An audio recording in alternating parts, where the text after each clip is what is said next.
Meus queridos, graça e paz para todos vocês aí que estão em casa, nós aqui presentes, você aí.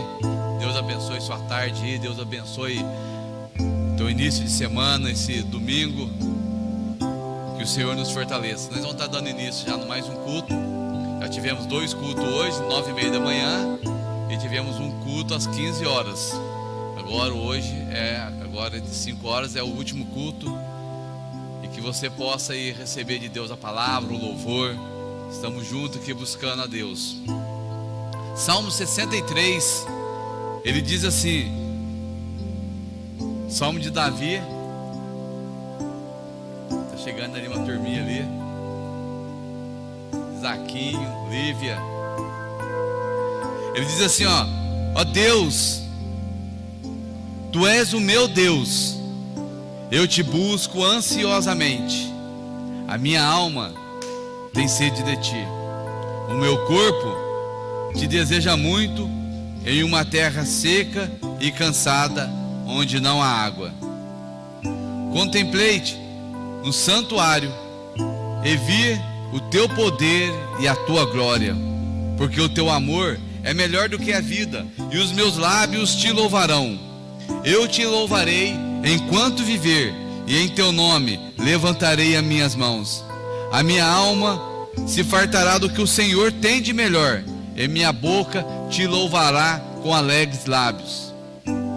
Na minha cama lembro-me de ti, e medito em ti nas vigílias da noite, porque tu tens sido o meu auxílio.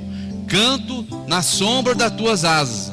A minha alma te segue de perto, e a tua destra me sustenta.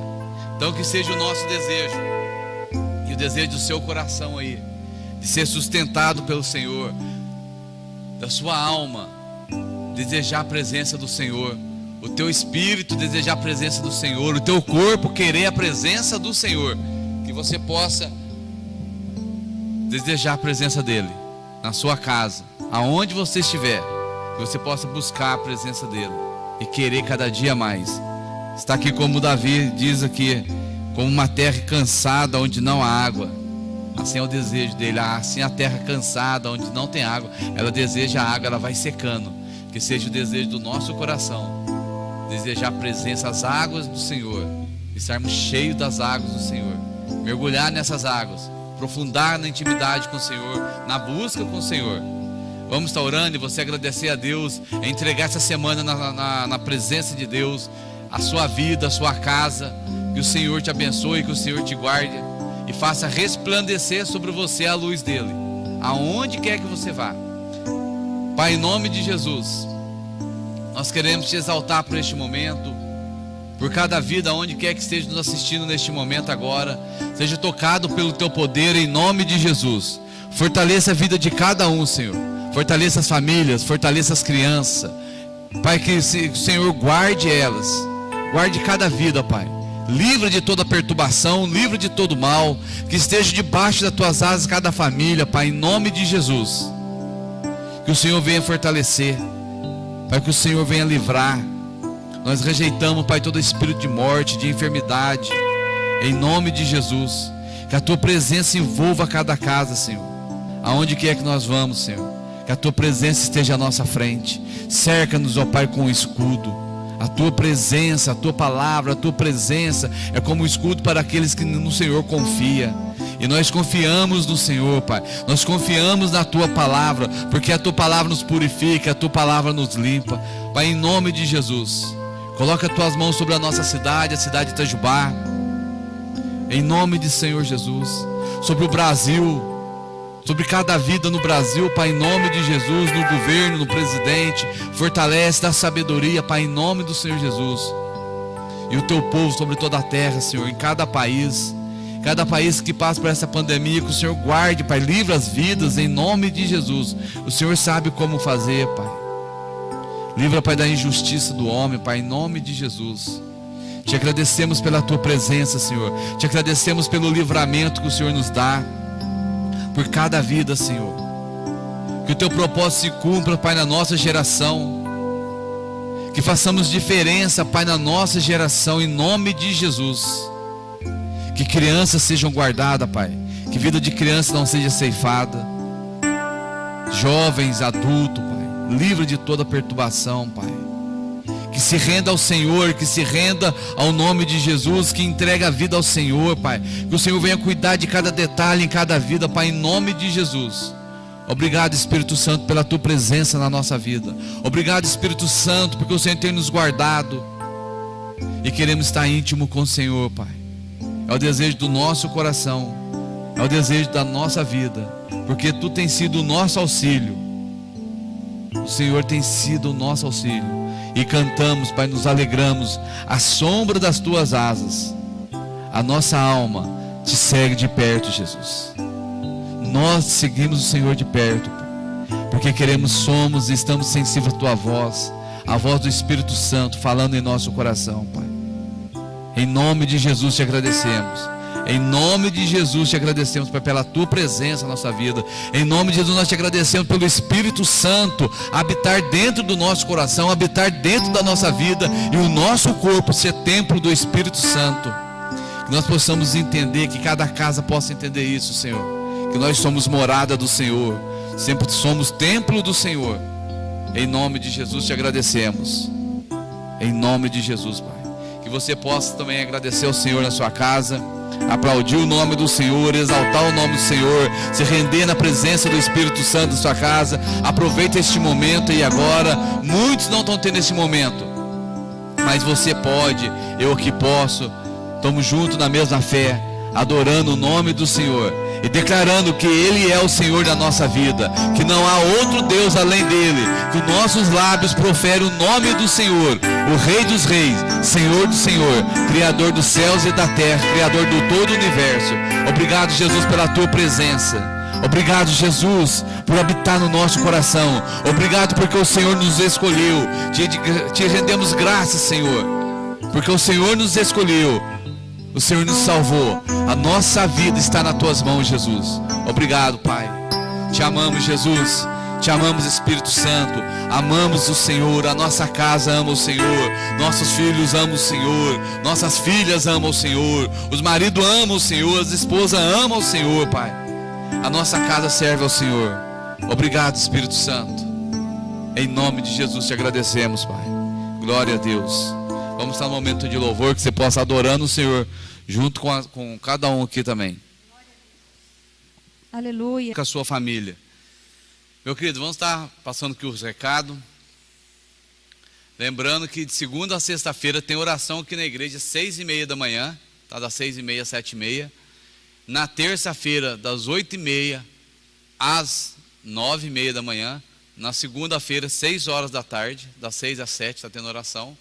Quarta-feira, o culto nosso vai ser online, tá? 6 horas da tarde, tá? 6 horas da tarde, culto online. Então você não pode vir para a igreja ainda, tá? Você vai ser transmitido. Aí você na sua casa, aí você marca o horário, agenda o horário seu, 6 horas da tarde, põe o celular para despertar. 6 horas da tarde você coloca o celular para despertar, para você lembrar que o culto é às 6. Tá? Senão você vai ter que assistir só depois. Se quiser pegar ao vivo, depois vai ficar gravado. Você pode assistir depois também. Não dá para tempo de chegar na minha casa, estou trabalhando. Então você chega, deixa agendado aí 6 horas da tarde, é o culto nosso, vai ser online, tá? Que ainda não pode ter, né, as pessoas aqui na igreja. Na sexta-feira tem oração das 6 às 7 da tarde, 6 horas da tarde, das 6 horas às 7 horas, e também tem no Monte, lá no bairro Rebojão, 6 horas, tá? Se não estiver chovendo, né? Lá em cima na caixa d'água. E no domingo, 9h30 da manhã, temos o culto, 3 horas da tarde, 5 horas da tarde. Tá? Então também não é presencial, vai ser online. Aí na sua casa você marca aí, para poder estar participando. Está almoçando lá, 3 horas da tarde, liga lá o celular, liga lá o computador e participa lá do culto também. Nós vamos fazer um momento da oferta aqui também. Tá? Enquanto as meninas cantam aqui novamente mais um cântico, e eu quero ler com você em 2 Coríntios, no capítulo 9, versículo 7, diz assim, ó, cada um contribua segundo propôs no seu coração, não com tristeza ou por necessidade, pois Deus ama ao que dá com alegria, e Deus é poderoso para fazer abundar em vós toda graça, a fim de que, tendo sempre em tudo toda suficiência, abundeis em toda boa obra. Então, que o Senhor te abençoe, que você possa estar ofertando também. Você pode estar fazendo a transferência, tem aí na nossa tela aí, você pode olhar aí, tem o QR Code, tem o Pix, você pode fazer a transferência agora, está mais fácil, não precisa passar aqui na igreja, tá? Você pode fazer a sua transferência, e Deus abençoe sua vida e abençoe sua casa.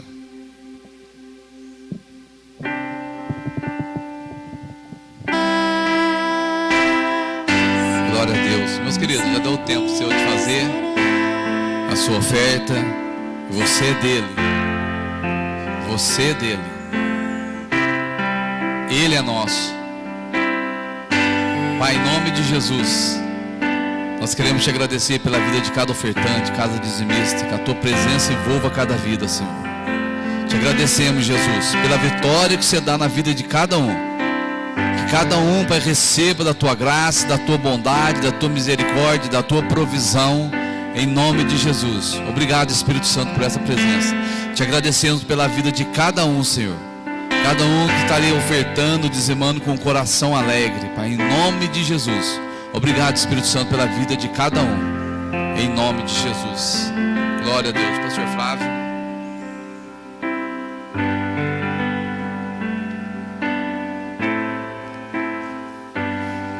Glória a Deus. Paz do Senhor aos irmãos, a paz do Senhor Jesus a todos os queridos que estão nos assistindo, nos vendo agora.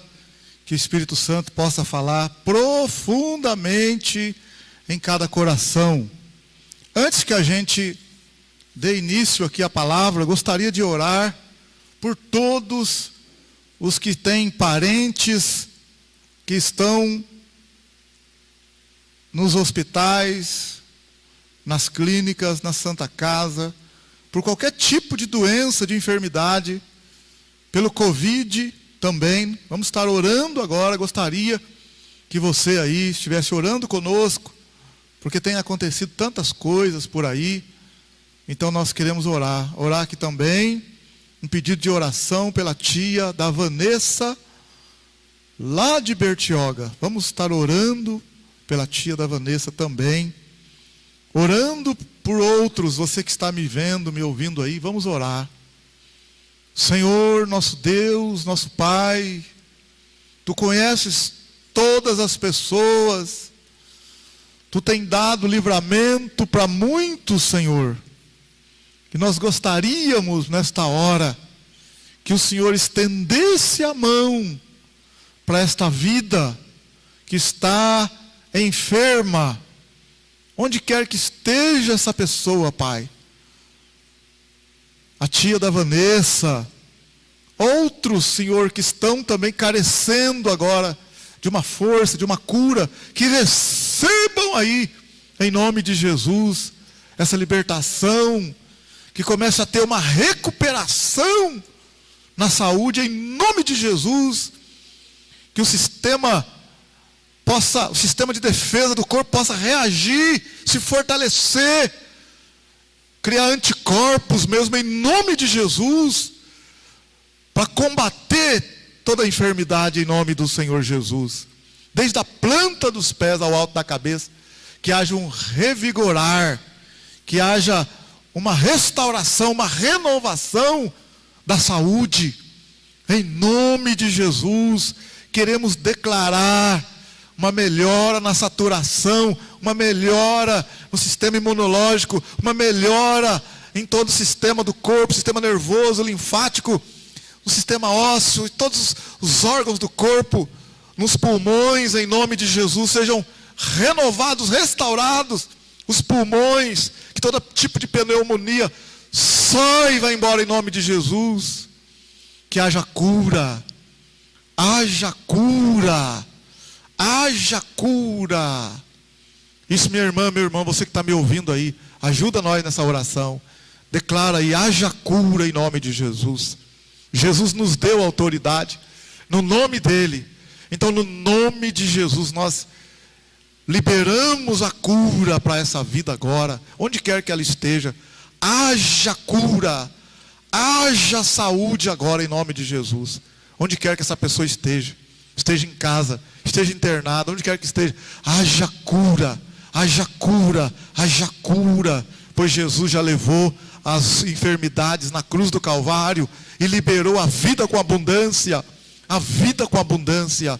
Haja cura, haja cura, haja cura, em nome de Jesus, em nome de Jesus, que essa medicação possa estar fazendo efeito, no nome de Jesus, efeito para renovar, para restaurar, para curar, em nome de Jesus, em nome de Jesus. Amém, glória a Deus, aleluia. Eu creio na cura, em nome do Senhor Jesus. Vamos para a palavra, vamos ouvir uma palavra, começando lá no livro do Apocalipse, no capítulo 3 de Apocalipse. Queria que você abrisse a sua Bíblia comigo aí.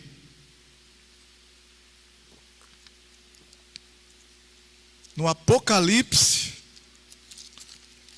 no capítulo 3 do Apocalipse.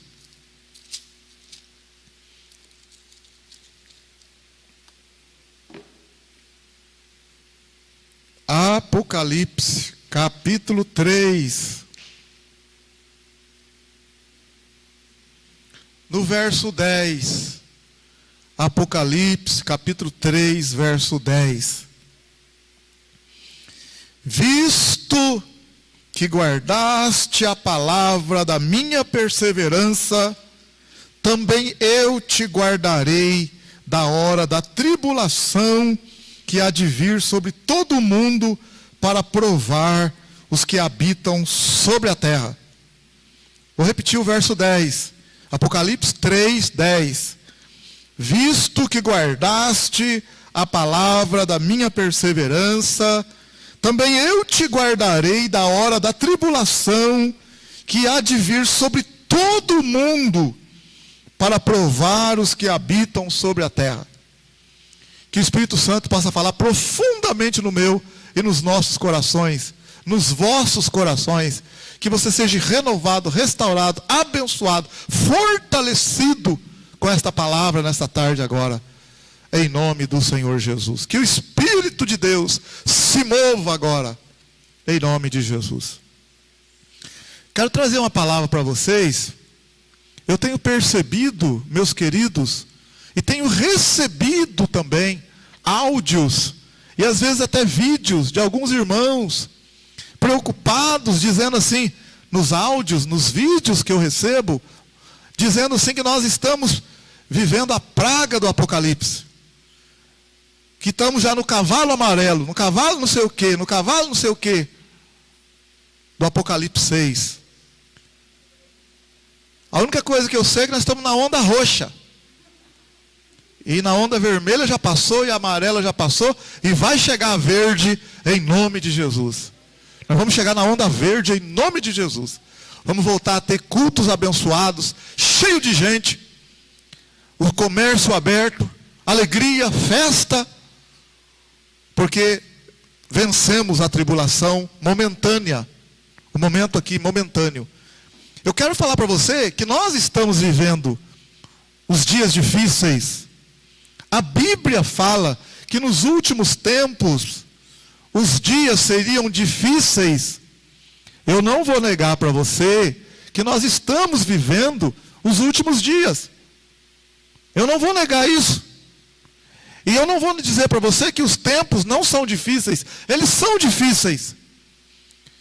Há 2000 anos atrás, quando os discípulos, no livro de Atos, no capítulo 2, Pedro estava pregando a primeira pregação depois da ressurreição de Cristo. Ele estava em Jerusalém.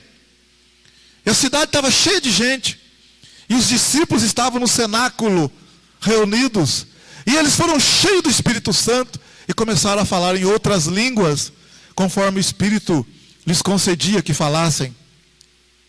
E as pessoas que estavam em Jerusalém ouviram os discípulos falando em línguas, e eles falaram, eles estão embriagados. E Pedro então tomou a palavra. Depois você pode ler com calma na sua casa. Pedro tomou a palavra e disse, gente, nós não estamos embriagados. visto que é a hora sexta, mas o que vocês estão ouvindo, é o que foi predito pelo profeta Joel, que nos últimos dias Deus derramaria do Espírito dele sobre toda a carne. O que eu quero falar para você agora é que Pedro disse há 2000 anos atrás, quando ele estava pregando, que ele já estava vivendo os últimos dias. Há 2000 anos atrás, no livro de Atos, no capítulo 2, Pedro disse que já começou os últimos dias, quando Deus começou o derramar do Espírito Santo. Se há 2000 anos atrás Pedro disse que começou os últimos dias com o derramar do Espírito, que foi uma profecia dita pelo profeta Joel, você imagina agora, se nós não estamos nas últimas horas, nos tempos difíceis, conforme Paulo escreveu a Timóteo, na segunda carta. Aliás, deixa eu confirmar aqui para você estiver anotando aí, depois você vai lendo com tranquilidade, que eu não quero me ater mais na segunda carta de Timóteo, no capítulo 3, está escrito no verso 1, sabe porém isto, nos últimos dias sobrevirão tempos difíceis, pois os homens serão amantes de si mesmos, gananciosos, presunçosos, soberbos, blasfemos, desobedientes a pais e mães, ingratos, profanos, sem afeição natural, irreconciliáveis, caluniadores, sem domínio de si, cruéis, sem amor para com os bons, e outras coisas mais. Eu quero falar para você que nós estamos nos últimos dias, ou nas últimas horas, ou nos últimos minutos, ou nos últimos segundos, mas nós estamos vivendo o final dos tempos. E Jesus disse em Mateus 24, que no final dos tempos, nós íamos passar por guerras, rumores de guerras, nós íamos ter terremotos em vários lugares, nós íamos ter fomes, nós íamos ter pestes. Mateus 24, versículo 4. Respondeu-lhe Jesus, acautelai-vos que ninguém vos engane, pois muitos virão em meu nome, dizendo, eu sou o Cristo, e enganarão a muitos. Ouvireis de guerras e rumores de guerras, mas cuidado para não vos alarmardes, tais coisas devem acontecer, mas ainda não é o fim. Levantar-se-á nação contra nação, reino contra reino, e haverá fomes, pestes e terremotos em vários lugares. Todas essas coisas, porém, são o princípio das dores.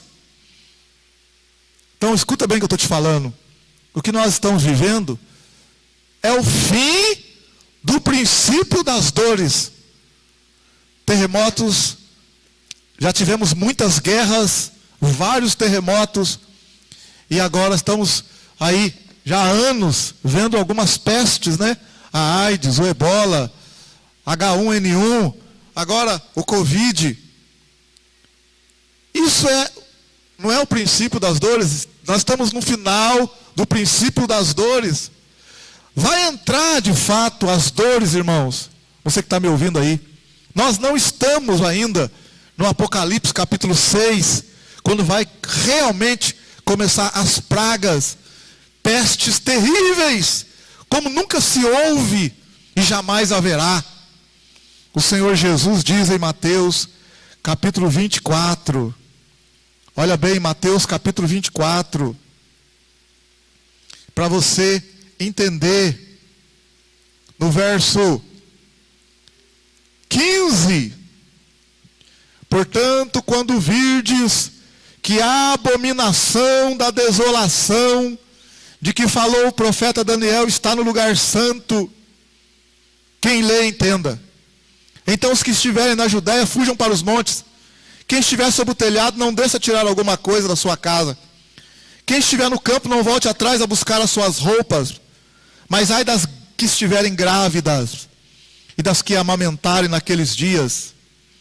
Orai para que a vossa fuga não aconteça no inverno, nem no sábado, Pois haverá então grande aflição, como nunca houve desde o princípio do mundo, até agora, nem haverá jamais.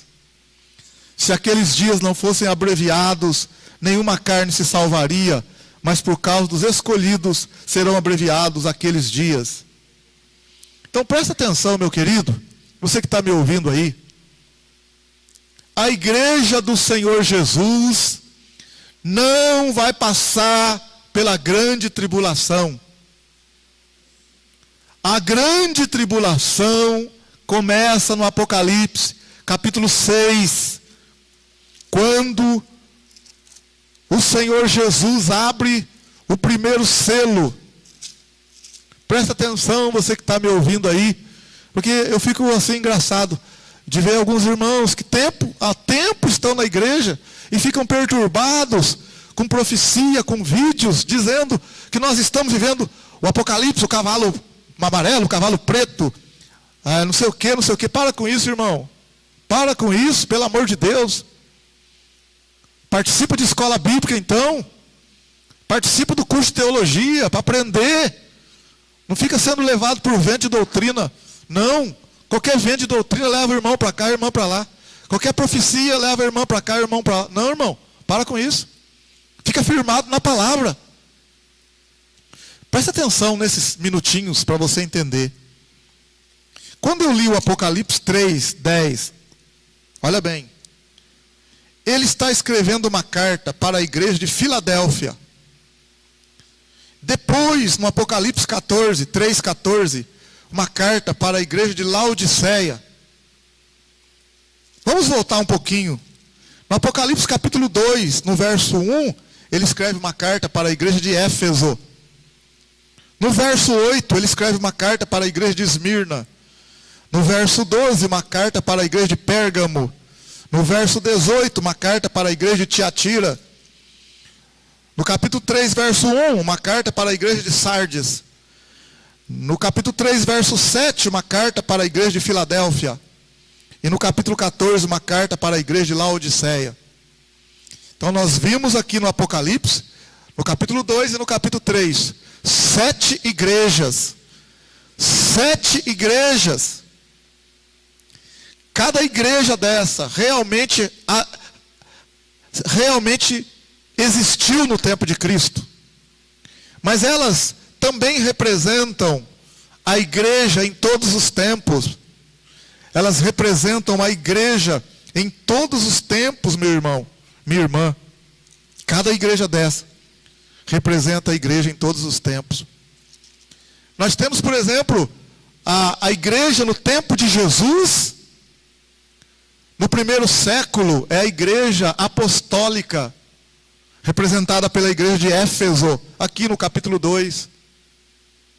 Nós temos a igreja que do ano 101 ao ano 313, quando Constantino assumiu o Império Romano, o Império dos Romanos, do ano 101 ao ano 313, a igreja do ano 101 ao ano 313, essa igreja é a igreja representada pela igreja de Esmirna, é a igreja perseguida, é a igreja que foi muito perseguida.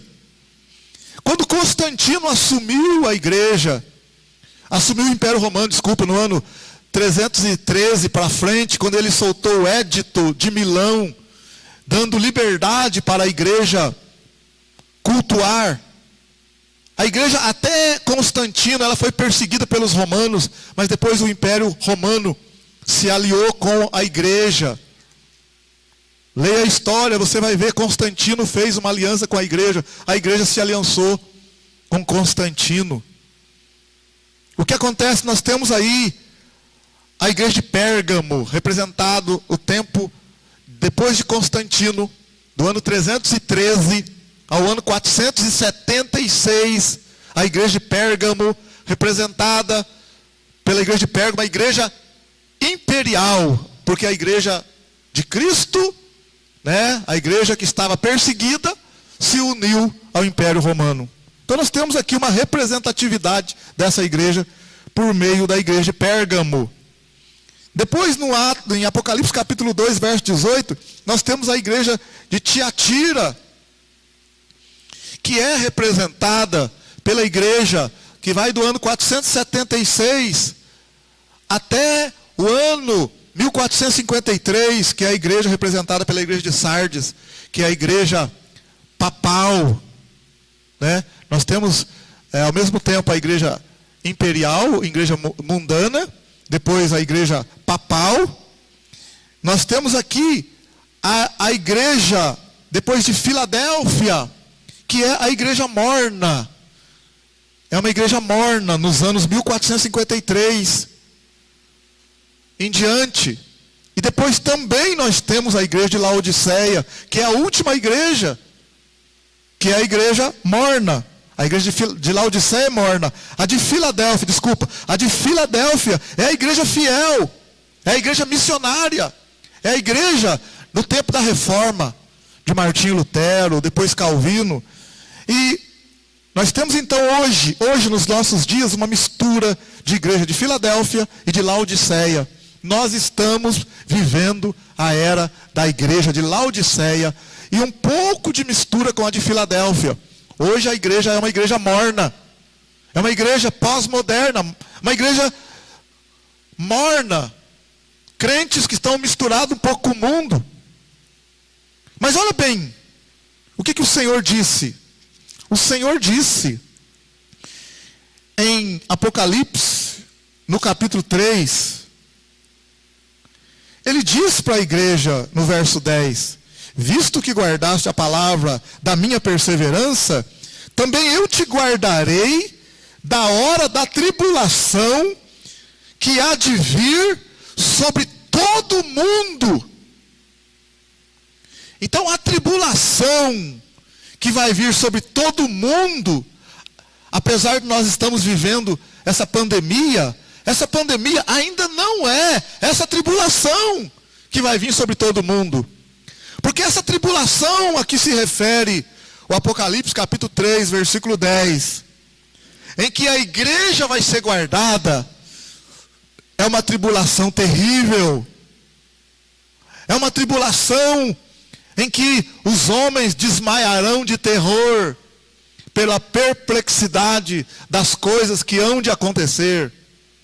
Essa tribulação aqui é a tribulação que eu acabei de ler em Mateus capítulo 24, quando o Senhor Jesus, Ele diz no verso 21, Mateus 24, 21, pois haverá então grande aflição, como nunca houve desde o princípio do mundo até agora, nem jamais haverá. É essa tribulação. Mas se você olhar, atenção você que está me ouvindo, se você olhar o Evangelho de Mateus capítulo 24, versículo 15, olha o verso 15, ó. Portanto, quando virdes que a abominação da desolação de que falou o profeta Daniel está no lugar santo, a abominação da desolação de que falou o profeta Daniel, ele se refere ao anticristo. Então, o que está escrito em Mateus 24, verso 21, só vai acontecer depois que a abominação da desolação estiver no lugar santo. A abominação da desolação de que falou o profeta Daniel se refere ao anticristo. Quando o anticristo vier, meu querido irmão, a igreja não estará presente na terra. A igreja já foi arrebatada para os céus. Por quê? Porque o Senhor vai guardar a igreja da tribulação que vai vir sobre todo o mundo. Será que está difícil entender, minha irmã, meu irmão? Que a igreja será guardada da tribulação? A tribulação só vai acontecer quando o anticristo se manifestar. E o anticristo ainda não se manifestou. A abominação da desolação ainda não se manifestou. Sabe quando que a abominação da desolação vai se manifestar? Na carta de Paulo aos Tessalonicenses, no capítulo 2. Você entende, meu querido? Eu não consigo falar tudo numa hora só. Não dá para pregar a Bíblia inteira em uma hora. Então talvez alguma coisa você fala, não entendi o que ele quis dizer com isso ou com aquilo. Porque aí carece de estar mais perto, mais junto, para poder entender outras coisas. Mas por que ainda não se manifestou o anticristo? Por que o abominável da desolação ainda não se manifestou? Sabe por quê? Porque na segunda carta de Paulo aos Tessalonicenses, no capítulo 2, está escrito no verso 3, ninguém de maneira alguma vos engane, pois isso não acontecerá sem que antes venha a apostasia e se manifeste o homem do pecado, o filho da perdição. Ele se opõe, ele quem? Ele se opõe, ele quem? O abominável da desolação, o filho da perdição. Ele se opõe e se levanta contra tudo o que se chama Deus, ou é objeto de culto, e se assentará como Deus no templo de Deus, querendo parecer Deus. Isto é, em Jerusalém, quando o templo for construído. Verso 5, não vos lembrais de que essas coisas vos dizia quando ainda estava convosco. Olha por que ele ainda não manifestou, olha agora no verso 6. E agora vós sabeis o que o detém, para que a seu próprio tempo seja manifestado. Pois já o mistério da injustiça opera. Somente há um que agora o detém, até que seja afastado, e então será revelado o iníquo. Esse iníquo é o abominável da desolação. E então será revelado o iníquo, a quem o Senhor desfará pelo sopro da sua boca e destruirá pelo esplendor da sua vinda. O Senhor só vai destruir ele pelo esplendor da sua vinda no final da tribulação, no final dos 7 anos, na guerra do Armagedon, antes do milênio. Meu Deus, meu Pai. Então o Senhor vai guardar a igreja da hora da tribulação que há de vir sobre todo o mundo. Você lembra quando veio o dilúvio sobre toda a terra? Noé saiu pregando para todos. Na carta de Pedro, Pedro diz que Noé era pregoeiro da justiça. Se você ler a segunda carta de Pedro, você vai ver 2 Pedro no capítulo 2, quando veio o dilúvio na terra. 2 Pedro capítulo 2, Pedro escreve no capítulo 2 de 2 Pedro, no verso 5, se não poupou o mundo antigo, embora preservasse Noé, pregoeiro da justiça, com mais 7 pessoas, ao trazer o dilúvio sobre o mundo dos ímpios. Então o dilúvio veio sobre o mundo dos ímpios, daqueles que não acreditam em Deus, daqueles que não quiseram aceitar a pregação de Noé. Olha bem no verso 5, Noé era pregador. Noé era pregador, igual nós estamos pregando hoje. Nós estamos pregando para as pessoas, como Noé pregou. E as pessoas não acreditaram, não aceitaram. O que aconteceu? Veio o dilúvio. Conforme está escrito em Mateus capítulo 24, no verso 37, Mateus 24, 37, está escrito, como foi nos dias de Noé, assim também será a vinda do Filho do Homem. Pois assim como nos dias anteriores ao dilúvio, comiam, bebiam, casavam e davam-se em casamento, até que Noé entrou na arca e não o perceberam, até que veio o dilúvio e levou a todos, assim será também a vinda do Filho do Homem. Então, quando veio o dilúvio, Noé foi salvo. Noé e mais 7 pessoas foram salvas. Mas antes de Noé entrar na arca, Noé pregou o evangelho para as pessoas e avisou as pessoas do dilúvio. Mas as pessoas não acreditaram, igual nós estamos falando hoje. A igreja vai ser arrebatada e vai vir uma tribulação terrível na terra, como nunca houve e jamais haverá. Nós estamos pregando o evangelho e queremos que as pessoas entrem na arca. A arca hoje é Jesus. Jesus é a arca. Jesus é o nosso refúgio, é o nosso esconderijo. aquele que habita no esconderijo do Altíssimo, à sombra do Onipotente descansará. Jesus disse também, quando ele chegou em Jerusalém, Jesus disse assim: Jerusalém, Jerusalém, que mata os profetas, e todos quanto a ti são enviados. Quantas vezes eu quis ajuntar vocês, como a galinha junta os pintinhos, mas vocês não quiseram. Desde agora a vossa casa ficará deserta, até aquele dia em que vocês vão dizer: bendito aquele que vem em nome do Senhor. Então o Senhor está avisando, para que nós entremos na arca. Quem é a arca? A arca é Jesus.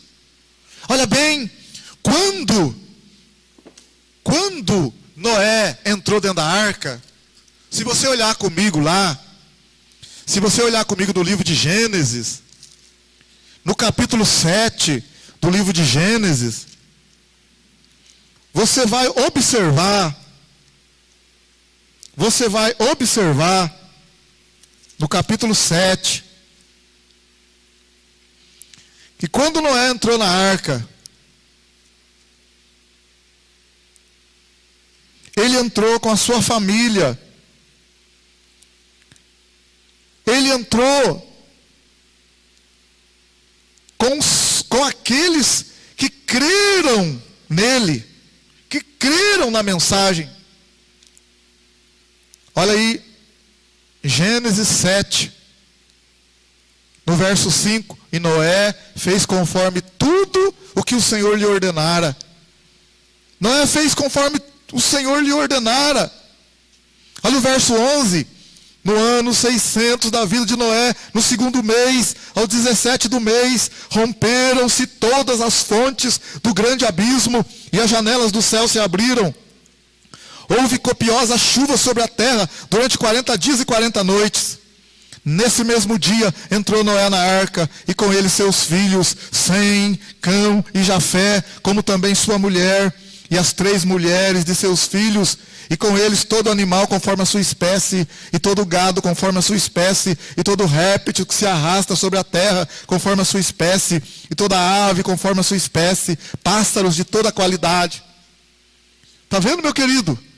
Está vendo? Olha o verso 16. E os que entraram eram macho e fêmea de todos os seres viventes, como Deus lhes tinha ordenado. Olha agora o final do verso 16. Então o Senhor fechou a porta.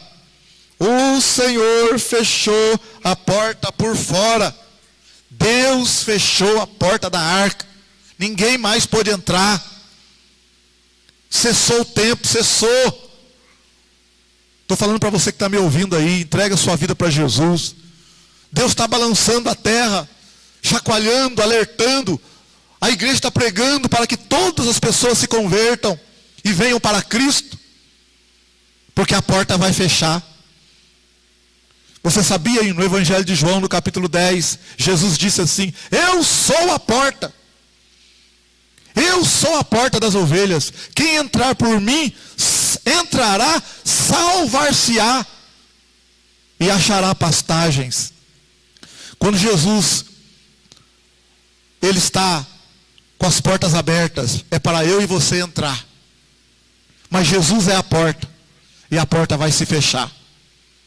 E a hora que a porta é fechar, não tem jeito mais. Você lembra da passagem das 10 virgens?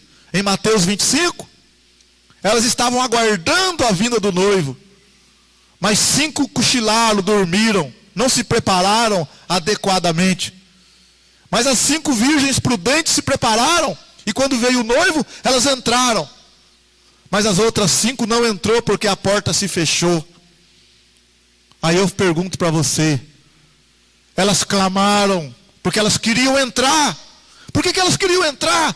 Porque ficar do lado de fora é terrível. No tempo de Noé, você acha que as pessoas também não queriam entrar? Talvez alguém quisesse entrar, mas não dá mais. O tempo passou. Fechou a porta. Mas parece que Jesus está demorando. Então, lá na carta de Pedro, na segunda carta de Pedro, no capítulo 3, Na segunda carta de Pedro, no capítulo 3, está escrito, no verso 3, está escrito: sabei primeiro que nos últimos dias virão escarnecedores, andando segundo seus próprios desejos, e dizendo: onde está a promessa da sua vinda? Desde que os pais dormiram, todas as coisas permanecem como desde o princípio da criação. Está vendo? As pessoas começam a dizer: cadê Jesus vai voltar? Cadê ele? Mas olha o verso 5. Eles de propósito ignoram isto, que pela palavra de Deus, já desde a antiguidade, existiram os céus e a terra que foi tirada da água, e no meio da água subsiste. Por essas coisas também pereceu o mundo de então, coberto pelas águas do dilúvio. Os céus e a terra que existem agora, porém, pela mesma palavra, têm sido guardados para o fogo, sendo reservados para o dia do juízo e da perdição dos homens ímpios. Vou repetir o verso 7, olha aí, ó. Os céus e a terra que existem agora, porém, pela mesma palavra, têm sido guardados para o fogo, sendo reservados para o dia do juízo e da perdição dos homens ímpios. Amados, não ignoreis uma coisa, que um dia para o Senhor é como 1000 anos, e 1000 anos como um dia. O Senhor não retarda a sua promessa, ainda que alguns a têm por tardia. Ele é longânimo. Olha por que Jesus está demorando, ó. Parece que está demorando. Porque ele é longânimo para convosco, não querendo que ninguém se perca, senão que todos venham a arrepender-se. O dia do Senhor, porém, virá como ladrão. Os céus passarão com grande estrondo. Os elementos ardendo se desfarão, e a terra e as obras que nela há serão descobertas. Havendo, pois, de perecer todas essas coisas, que pessoas não deveis ser em santidade e piedade? Aguardando e desejando ardentemente a vinda do dia de Deus, em que os céus em fogo se dissolverão, e os elementos ardendo se fundirão. Meus queridos, vai vir uma tribulação, os céus vão arder em fogo, os elementos vão fundir, as pragas do Apocalipse, capítulo 6, vão ser derramadas na terra, pragas terríveis, o sol vai se converter em sangue, a lua em trevas, estrelas vão cair dos céus. Isso está no Apocalipse, a partir do capítulo 6, do capítulo 6 do Apocalipse até o 18, se refere a 7 anos de grande tribulação na terra. Mas antes de acontecer isso que eu estou falando para você, essa tribulação do Apocalipse capítulo 6, o sol, a terra se dissolver, os elementos se desmanchar, a igreja do Senhor será tirada da terra. Como Noé foi tirado, foi guardado dentro da arca, e veio o dilúvio. Meu querido, você que está me ouvindo aqui, se você ler agora comigo o Apocalipse, capítulo 1 do Apocalipse, vamos lá, vamos prestar atenção. Apocalipse, capítulo 1. Olha o verso 19 do Apocalipse 1. Está escrito, olha o que o Senhor falou para João. Apocalipse 1:19. Escreve, pois, as coisas que tens visto, as coisas que são, e as que depois destas hão de acontecer. Então olha bem, ó, Apocalipse 1:19 está dizendo que era para João escrever as coisas que ele tem visto, em segundo lugar, as coisas que são, em terceiro lugar, as coisas que depois destas hão de acontecer. Então o Apocalipse, nós podemos dividir ele em 3 partes. As coisas que tens visto, as coisas que são, e as coisas que depois destas hão de acontecer. Você há de convir comigo que as coisas que depois destas hão de acontecer, olha aí no Apocalipse 1:19, as coisas que depois destas hão de acontecer, vai acontecer só depois das coisas que são, e só depois das coisas que tens visto. Então a primeira coisa que acontece, ele vai escrever o que ele viu, depois ele vai escrever as coisas que são, que eram no momento presente dele lá, quando João estava presente, e depois, por último, ele ia escrever as coisas que depois destas hão de acontecer. Então, olha, querido, no capítulo 1, ele escreveu as coisas que ele viu. No capítulo 1, ele viu Jesus em glória. No capítulo 2 e capítulo 3, ele viu a igreja. Quando eu me referi às 7 igrejas que existiram na Ásia, no tempo de João, e disse para você que elas se referem a períodos da história até nós hoje. Sim, o capítulo 2 do Apocalipse e o capítulo 3 é a era, é o período da igreja na terra.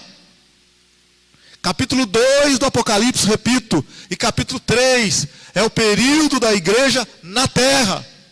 Depois que termina o capítulo 3 do Apocalipse, nós entramos no capítulo 4. Aí, agora nós entramos nas coisas que depois destas hão de acontecer, que é o terceiro ponto do Apocalipse 1:19. Lembra que Apocalipse 1:19, as coisas que são, as coisas que tens visto, as coisas que são e as coisas que depois destas hão de acontecer. As últimas coisas do Apocalipse são as coisas que depois destas hão de acontecer. E no Apocalipse capítulo 4, no verso 1, está escrito: depois destas coisas. Que coisas? As coisas que passaram. O que passou? Passou o período da igreja. Passou o Apocalipse 2, o Apocalipse 3, o período da igreja de Éfeso, Esmirna, Sardes, Tiatira, Filadélfia, Laodiceia e Esmirna. Passou o período da igreja. Então, depois dessas coisas, isto é, do período da igreja, vi que estava uma porta aberta no céu, e a primeira voz que eu ouvi como som de trombeta, está vendo? Porque a igreja vai ser arrebatada ao som da trombeta. E vi como som de trombeta falando comigo e disse: sobe para aqui e te mostrarei as coisas que depois destas devem acontecer. Agora, as coisas que vão acontecer depois do Apocalipse capítulo 4, a igreja não está presente mais na terra, meu querido. Já passou a era da igreja, o tempo da igreja. E o que vai acontecer no capítulo 4? João vai ter uma visão do trono de Deus no capítulo 4 e no capítulo 5. Depois, no capítulo 6, vai começar as pragas do Apocalipse. Vai começar os 7 anos de tribulação, em que, se a igreja foi retirada, o anticristo vai se manifestar. E o primeiro cavaleiro do Apocalipse capítulo 6, versículo 2: olhei e vi um cavalo branco, seu cavaleiro tinha um arco, e foi-lhe dado uma coroa, e ele saiu vencendo e para vencer. Esse cavaleiro, tudo indica que é o anticristo. O imitador de Cristo, ele imita as coisas de Deus. Esse cavaleiro está num cavalo branco, ele sai para vencer. Quem é que vai trazer uma paz no mundo e vai resolver o problema no mundo político, social, religioso, econômico, que é o que hoje carece, né? Até na questão da saúde, carece de alguém no mundo inteiro para poder resolver o problema do mundo, um problema econômico que está aí acontecendo, um problema, entre aspas, um caos econômico, está à mercê de acontecer, mas em nome de Jesus, o Brasil vai sair dessa.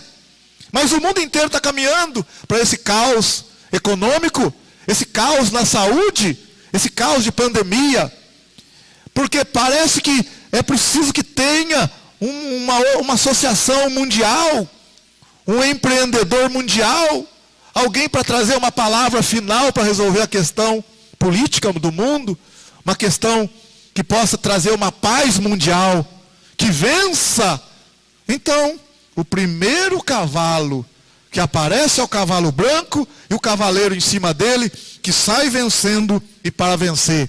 Aí alguém, pastor, isso aí é Jesus, é Jesus. Não é Jesus, não é Jesus. Jesus, ele é o cavaleiro do cavalo branco, mas lá no Apocalipse, capítulo 19 do Apocalipse, quando termina então a tribulação, no capítulo 18, e Jesus vem então no Apocalipse 19, não confunda, Apocalipse 19, verso 11, vi o céu aberto e apareceu um cavalo branco, o seu cavaleiro chama-se Fiel e Verdadeiro. Esse aqui é Jesus, aleluia. Ele julga e peleja com justiça. Apocalipse 19, verso 12, os seus olhos eram como chama de fogo, sobre a sua cabeça havia muitos diademas, ele tinha um nome escrito que ninguém sabia, senão ele mesmo. Estava vestido com um manto salpicado de sangue, e o nome pelo qual se chama é o Verbo de Deus. Está vendo? Ele é o Verbo de Deus. Lembra João capítulo 1, verso 1? No princípio era o Verbo estava com Deus e o Verbo era Deus. Olha aqui, e o seu nome é Verbo de Deus. Seguiam-no os exércitos que estão no céu, em cavalos brancos e vestidos de linho branco, fino e puro. Da sua boca saía uma espada afiada, para ferir com ela as nações. Ele as regerá com vara de ferro. Quem que vai reger as nações? É o cavaleiro do cavalo branco. Esse aqui é Jesus, mas não é o cavaleiro do cavalo branco do Apocalipse 6:1. Ele sai para vencer, mas ele não está regendo as nações com vara de ferro. O cavaleiro do Apocalipse 6:1 não se chama Verbo da vida, não traz um manto salpicado de sangue, não é fiel e verdadeiro, não julga com justiça. Ele não traz um exército vestido com linho fino, porque quando Jesus está voltando aqui no Apocalipse 19, ele já desce com a igreja vitoriosa. É a igreja que desce com Jesus aqui no Apocalipse 19, porque a igreja foi guardada da hora da tribulação que havia de vir sobre o mundo todo. A igreja foi arrebatada antes da manifestação do anticristo, antes da manifestação do abominável, da desolação de que falou o profeta Daniel, conforme Jesus relatou em Mateus 24:15. Quando virdes o abominável da desolação de que falou o profeta Daniel, estiver no lugar santo, quem lê entenda, os que estiverem na Judéia fujam. Lá Mateus 24:15, 16. Aí depois então da manifestação do abominável da desolação, é que vai ter a tribulação tal qual como nunca houve no mundo inteiro, nem jamais haverá. Que bate aqui com o Apocalipse do Apocalipse 6 ao 18. Mas a igreja será guardada da hora da tribulação que há de vir sobre todo o mundo. Como Noé foi guardado dentro da arca, como Ló foi tirado de Sodoma e Gomorra. Deus primeiro tira os seus, para depois derramar o juízo. Meu querido, não é justo derramar o juízo sobre a igreja. A igreja foi preparada. A igreja passa por luta, passa por sofrimento, passa por aflição, passa. Nós estamos vivendo dias difíceis, a igreja está passando por aflições, mas a tribulação terrível, que há de vir sobre todo mundo, a igreja não vai passar. Você acha que Noé também não passou algumas lutas, dificuldades, tribulações menores? Claro que ele passou. O próprio Ló, quando estava em Sodoma e Gomorra, também passou por situações difíceis, mas a tribulação terrível, Noé não passou. A tribulação terrível, Ló também não passou. A igreja está passando por momentos difíceis, a igreja passa por momentos terríveis também, mas igual Jesus disse, que vai vir sobre todo mundo, de maneira tal que os homens ficarão perplexos, desmaiarão de terror, as estrelas vão cair dos céus, conforme está aqui no Apocalipse capítulo 6. Apocalipse capítulo 6, no verso 12. Enquanto ele abriu o sexto selo, um grande terremoto, Apocalipse 6, 12. O sol tornou-se negro como saco de silício, e a lua tornou-se como sangue. As estrelas do céu caíram sobre a terra, como quando a figueira, sacudida por um vento forte, deixa cair os seus figos verdes. O céu recolheu-se como um pergaminho quando se enrola, e todos os montes e ilhas foram removidos dos seus lugares. Os reis da terra, os grandes, os chefes militares, os ricos, os poderosos, e todo escravo e todo livre, se esconderam nas cavernas e nos penhascos dos montes, e diziam aos montes e aos rochedos: cai sobre nós, e escondei-nos do rosto daquele que está sentado sobre o trono, e da ira do Cordeiro, pois é vindo o grande dia da ira deles, e quem poderá subsistir? Você vai observar que você ouve aqui que o chefe militar, os grandes da terra, os reis da terra, os poderosos, os escravos, menciona escravo, livre, menciona quase todo tipo de pessoa, mas nunca fala da igreja. Do Apocalipse capítulo 6 ao 18, o Apocalipse não fala da igreja mais, porque ele falou da igreja até o capítulo 3, e a igreja foi arrebatada. Então o que vai acontecer na terra, de tribulação terrível, a igreja vai ser guardada, porque a igreja foi arrebatada para os céus. Mas vai ter salvação na terra? Vai ter salvação. No Apocalipse capítulo 6, versículo 9, está escrito: quando ele abriu o 5º selo, vi debaixo do altar as almas dos que foram mortos por causa da palavra de Deus e por causa do testemunho que deram. E clamavam com grande voz, dizendo: até quando, ó verdadeiro e santo e soberano, não julgas e vinga o nosso sangue dos que habitam sobre a terra? E foram dados a cada um deles compridas vestes brancas, e foi-lhes dito que repousasse ainda por pouco tempo, até que se completasse o número de seus conservos e de seus irmãos que haviam de ser mortos, como também eles foram. Então vai ter salvação, ainda durante os 7 anos de tribulação, mesmo a igreja não estando aqui. Pessoas vão se converter. Mas como que elas vão se converter? Porque no Apocalipse capítulo 7 também fala que vai ter 144 mil israelitas selados por Deus, que vão pregar o evangelho na terra. A Bíblia também fala no Apocalipse capítulo 11, capítulo 13, das 2 testemunhas que vão pregar o evangelho na terra. Ainda no Apocalipse capítulo 7, no verso 9, está escrito no verso 9: depois dessas coisas olhei e vi uma grande multidão que ninguém podia contar, de todas as nações, tribos, povos e línguas, que estavam em pé diante do trono e perante o Cordeiro, trajando compridas vestes brancas e com palma nas mãos. Clamavam com grande voz: salvação ao nosso Deus que está assentado no trono e ao Cordeiro. Todos os anjos estavam em pé ao redor do trono e dos anciãos e dos 4 seres viventes. Eles se prostraram diante do trono sobre seus rostos e adoraram a Deus, dizendo: amém, louvor, glória, sabedoria, ação de graças, honra, poder e força ao nosso Deus, para todos sempre, amém. Então um dos anciãos me perguntou: estes que estão vestidos de branco, quem são eles e de onde vieram? Respondi-lhe: Senhor, tu o sabes. E disse-me ele: estes são os que vieram da grande tribulação, e lavaram as suas vestes e as branquearam no sangue do Cordeiro. Por isso estão diante do trono de Deus e o servem de dia e de noite no seu templo. E aquele que está sentado sobre o trono estenderá o seu tabernáculo sobre eles. Nunca mais terão fome, nunca mais terão sede, nem sol nem calor algum cairá sobre eles.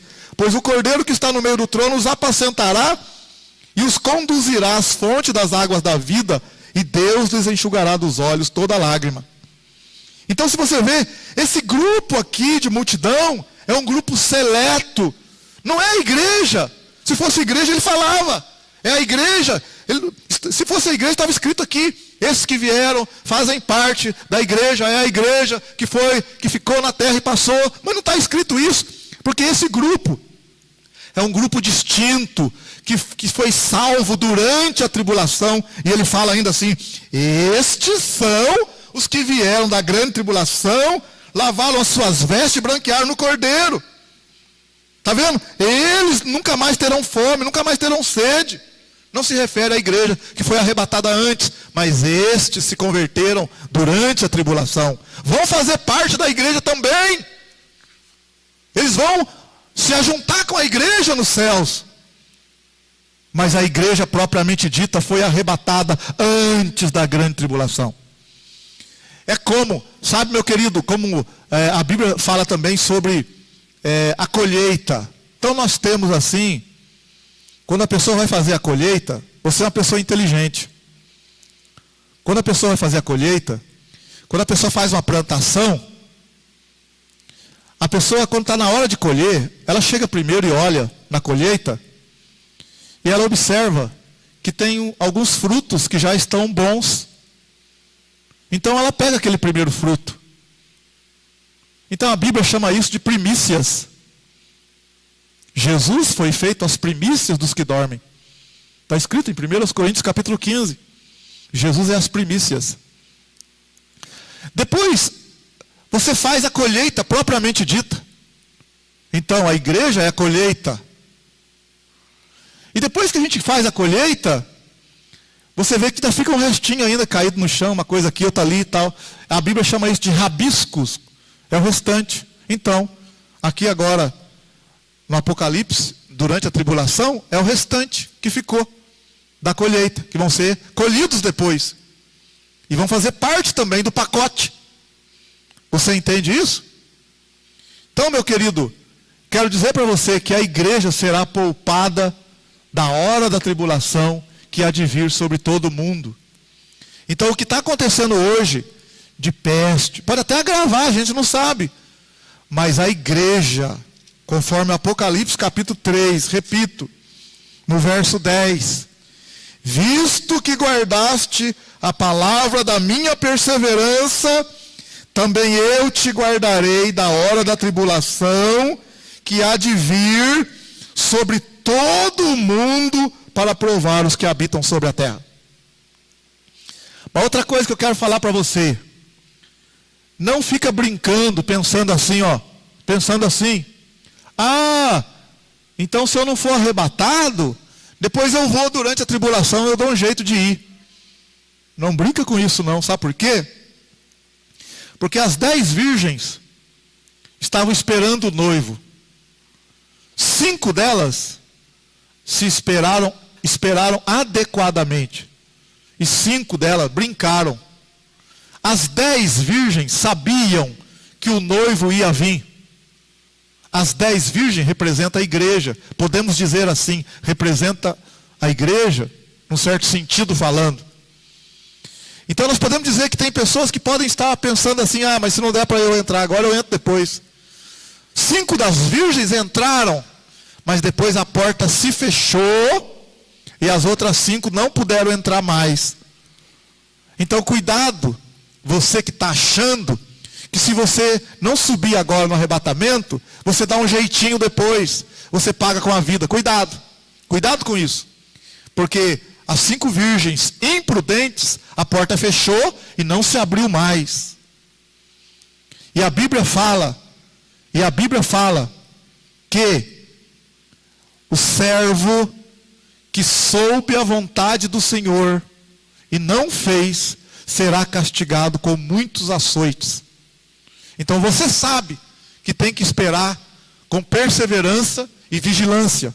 Se você olhar em Lucas no capítulo 12, é o que eu falei, não dá para pregar a Bíblia inteira numa hora só, mas pelo menos para você ficar esperto aí, tá bom, meu querido? Em Lucas no capítulo 12, está escrito assim, olha.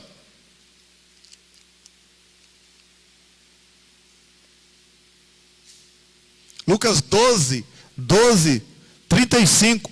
Estejam prontos para servir e acesas as vossas candeias. Lembra das 10 virgens? Lá em Mateus 25, estavam com as lâmpadas acesas, mas na hora faltou azeite. Então as lâmpadas delas se apagaram.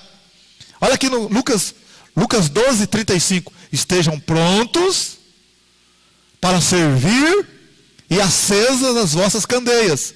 Sede vós semelhante aos homens que esperam o seu Senhor, ao voltar ele da festa de casamento, para que quando vier e bater, logo possam abrir-lhe a porta. Bem-aventurado aqueles servos, os quais quando o Senhor vier, achar vigiando. Em verdade vos digo, que se vestirá, os fará assentar à mesa, e chegando-se os servirá. E se vier de noite, se vier de madrugada, e os achar assim, felizes são os tais servos. Entendei, porém isso, se o pai de família soubesse a que hora há de vir o ladrão, vigiaria e não deixaria invadir a sua casa. Portanto, estáis também vós preparados, porque virá o Filho do Homem a hora que não pergunteis. Perguntou-lhe Pedro: Senhor, diz essa parábola a nós ou a todos? Respondeu-lhe o Senhor: qual é, pois, o administrador fiel e prudente, a quem o Senhor pôs sobre os seus servos para lhes dar no tempo devido o alimento? Bem-aventurado, isto é, feliz aquele servo a quem o Senhor, quando vier, achar fazendo assim. Em verdade vos digo que sobre os seus bens, todos os seus bens o porá. Mas se aquele servo, olha bem, aquele servo, o crente que sabe, disser em seu coração: o meu Senhor demora em vir. Olha bem, 5 virgens prudentes, o cara que sabe. E ele fala: o meu Senhor demora em vir. E começaram a espancar os criados e as criadas, a comer, a beber e a embriagar-se. Virá o Senhor daquele servo no dia em que não espera, numa hora em que ele não sabe, o separará e lhe dará a sua parte com os infiéis. Muito perigoso saber e não se preparar, irmão. Olha o verso 47.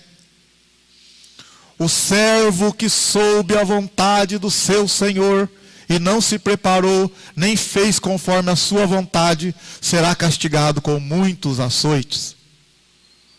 O que, porém, não a soube e fez coisas dignas de açoites, com poucos açoites será castigado. A quem muito for dado, muito será pedido, e ao que muito se confiou, muito mais será pedido. Então, você que está sabendo que Jesus vai voltar, não fica brincando, achando que depois você dá um jeitinho e você entra depois. As 10 virgens sabiam, 5 entraram e as outras 5 não conseguiram entrar. Você acha que no tempo de Noé não tinha gente que queria entrar depois? Não conseguiu entrar.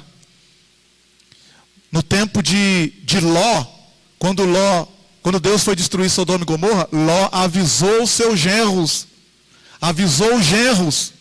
Pode olhar lá em Gênesis 19.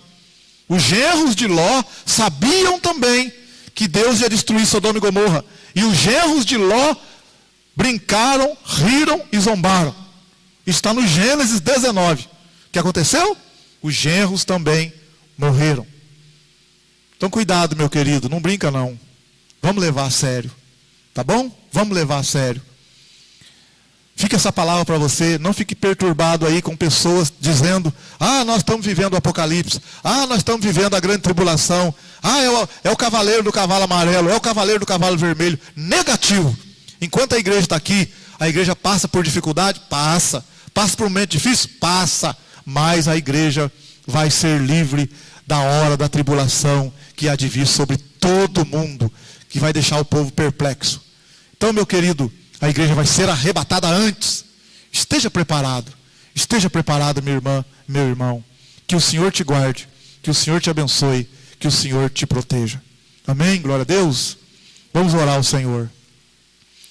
Senhor, nós entregamos nas tuas mãos esse momento especial, esse momento abençoado.